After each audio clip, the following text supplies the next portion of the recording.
നമസ്കാരം, ജന്മഭൂമിയിലേക്ക് സ്വാഗതം. കോൺഗ്രസിനെതിരെ രൂക്ഷ വിമർശനവുമായി ഉത്തർപ്രദേശ് മുഖ്യമന്ത്രി യോഗി ആദിത്യനാഥ് രംഗത്ത് വന്നു. ബാബാ സാഹേബ് അംബേദ്കർ രൂപപ്പെടുത്തിയ ഭരണഘടനയുടെ കഴുത്ത് ഞെരിച്ച് കൊല്ലാനാണ് കോൺഗ്രസ് ആദ്യം ശ്രമിച്ചതെന്ന് അദ്ദേഹം പറഞ്ഞു.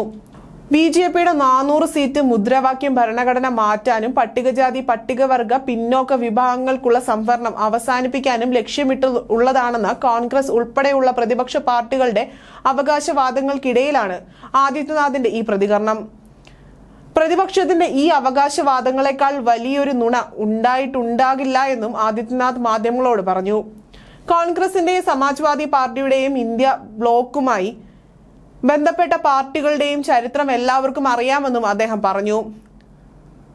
ബി.ആർ. അംബേദ്കർ രൂപപ്പെടുത്തിയ ഭരണഘടനയെ കഴുത്തുഞെരിച്ച് കൊന്നതാണ് കോൺഗ്രസിന്റെ ചരിത്രം.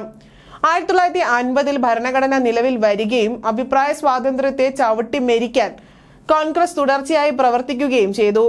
അതിനുശേഷവും ഭരണഘടനയെ കോൺഗ്രസിന്റെ തനത് രീതിയിൽ ഉപയോഗിക്കാനുള്ള നിരന്തരമായ ശ്രമങ്ങൾ നടന്നിരുന്നുവെന്നും അദ്ദേഹം ആരോപിച്ചു. കോൺഗ്രസിനെ ജീവവിരുദ്ധമെന്ന് വിശേഷിപ്പിച്ച ഉത്തർപ്രദേശ് മുഖ്യമന്ത്രി ഒരിക്കലും ജനവികാരം മാനിക്കാൻ ശ്രമിച്ചിട്ടില്ല എന്നും പറഞ്ഞു.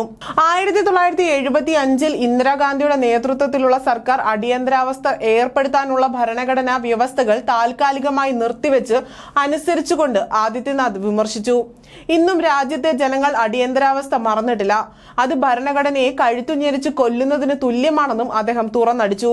UPA സർക്കാരിന്റെ കാലത്ത് കോൺഗ്രസ് ചെയ്ത പാപങ്ങളെ സമാജ്വാദി പാർട്ടി പിന്തുണയ്ക്കുകയായിരുന്നുവെന്നും സമാജ്വാദി പാർട്ടിക്കെതിരെ ആഞ്ഞടിച്ചുകൊണ്ട് ആദിത്യനാഥ് പറഞ്ഞു.